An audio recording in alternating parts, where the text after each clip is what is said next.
Hello, everyone. Mali Pankadith here, CEO of the SOAR Community Network and co-founder of the SOAR Community Nebula. We are interviewing 1,000 community builders and change agents this year. That's our goal. And today we have Bryan with us. Ellen, thank you so much for being a part of our initiative. Thank you so much for having me. I think it's an extraordinary goal, and what you're doing to spread great things is wonderful. Fantastic. Well, what we'd like to do is have you start by sharing with our audience who you are and the work that you're currently doing in the world. So my name is Bryan. I live in Washington, D.C., and my daytime job is on TV at the CBS affiliate here, WUSA 9. I've worked on morning shows for more than 5 years, and I've been in the TV broadcasting business for about 10.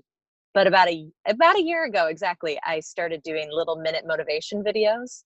And that's been a passion project of mine that has grown to an on-air segment. I'm almost done writing a book, about to publish it, all about spreading motivation and just a little bit of goodness every day, mostly on social media, to get people's days started off on the right foot.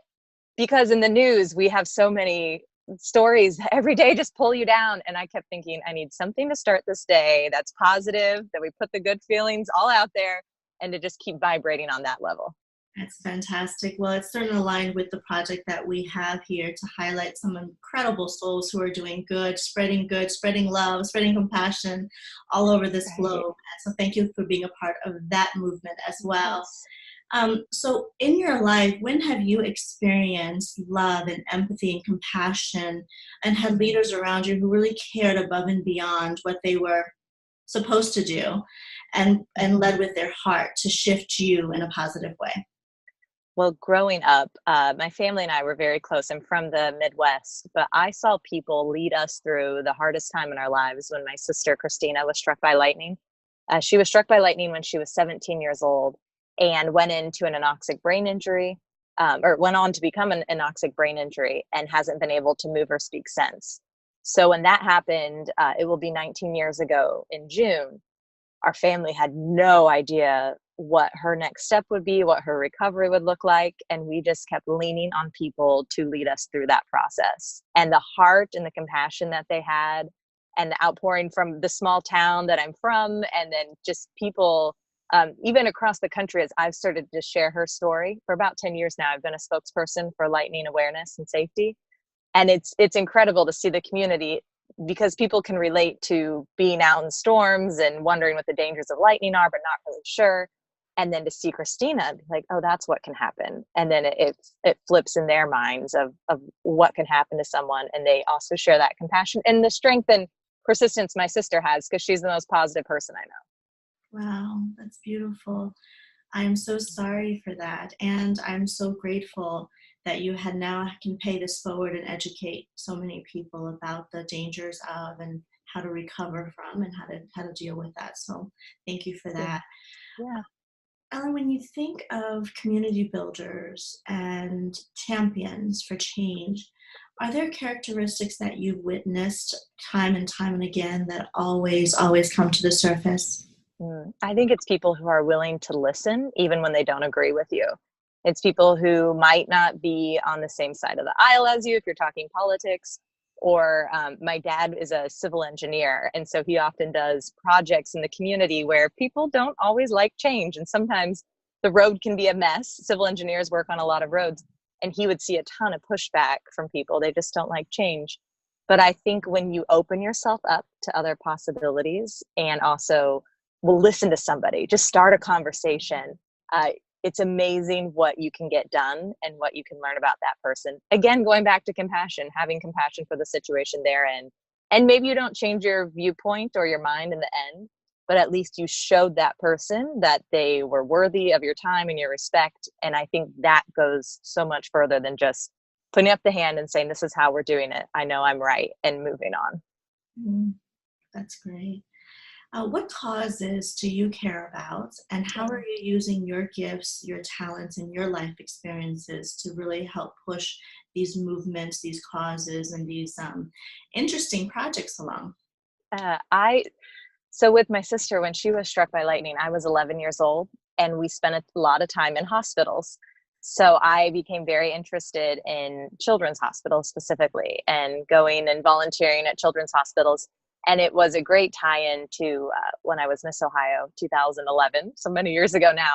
But that's what I did. I visited hospitals and children, and I really loved that. And so I've continued to volunteer in hospitals when I worked in Kentucky and then Dallas. And then I found the cystic fibrosis community. And they randomly, because I was on TV, asked me to MC an event. And I was so blown away by the amount of giving back that people my age were doing. They had raised a couple $1,000s each for this fundraiser. And I thought, I need to do more. I just felt like I wasn't doing enough. I had my personal platform and mission to spread lightning awareness, but I wanted to do something more. So here in DC, I'm very involved with the cystic fibrosis community, and I MC almost everything they have here, which is great. And I've then met people who have CF, and that becomes the reason that you keep doing it. That's fantastic. Well, you know, that life is not easy because you've lived through some things and your family has gone through some tough times. Is there a motto or a philosophy or perhaps a quote that you tap into, that you draw from to give you strength? I always go back to whom much is given, much is expected. And it changed so much for me after my sister was struck by lightning, because Christina today can't sit up in bed on her own. She can't move, she can't talk. And so I feel like I've been very lucky because it's baked in gratitude in me of being able to get up, just sit up in the morning is such a blessing. Like my sister would love to do that after 19 years. She would love to just do that simple thing. So days when I'm very irritated about whatever, right? Like the little things that don't matter. I don't want to go to work. I'm really tired. Okay, Christina would love to go to work. And I always go back to that quote, to whom much is given, much is expected. And I know that I've been given so much. Just the ability to talk to you today, that is a great gift. And so I try to embrace all of those moments and those opportunities and really give back what I think I expect of myself and what should be expected of me because of all the gifts I've been given. Ellen, what does a better world look like through your eyes?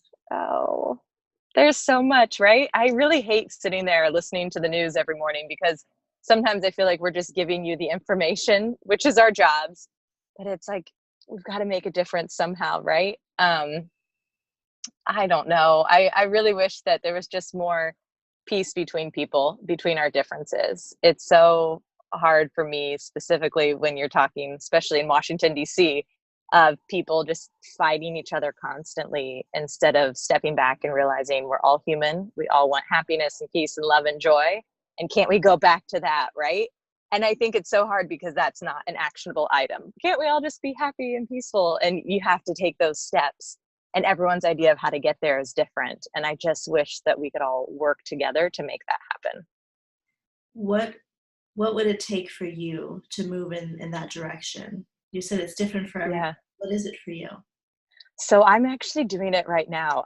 Believe it or not, the Minute Motivation series, once I started doing it, I thought this is so much more of my passion than anything else. And I've been doing traffic on the morning show for a while. And after a little bit of doing Minute Motivation, I'm like, I can do so much more than just report accidents and follow traffic patterns in the morning.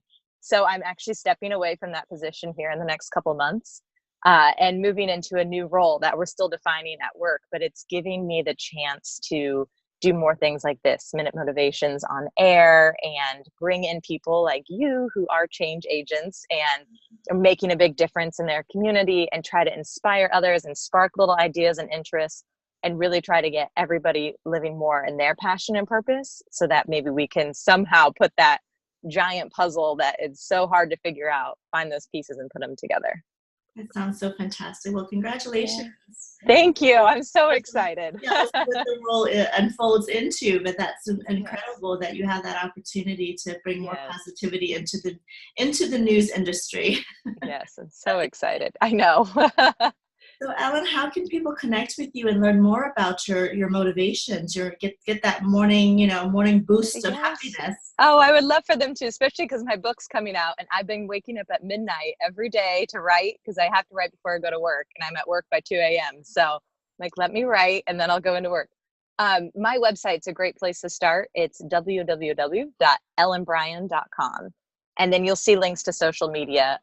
We do a lot with social media at work, and that's where I really started putting out all positive things on my social media channels. So follow along there, and all of my Minute Motivations are on YouTube as well. That's fantastic. Well, we'll make sure we provide the links to connect with you. Thank you again for your time and for being a part of this global initiative. And for Thank you for having me. Oh, thank you so much. This has been a joy, and you really are so inspiring. So I've been honored to be on this program. Oh, thank you, Ellen, very much. Well, for those that are watching, thank you so very much, everyone, for always tuning in, following us, and allowing us to share some incredible stories, insights, and motivations to help you remember how incredible you are, what a change agent and community builder you already are. So please remember to nominate yourself or someone in your community making a huge difference to be a part of our Nebula Change Agent interview series. Go to nebula.soarcommunitynetwork.com. Thank you, everyone, and we'll talk to you very, very soon. Take care for now.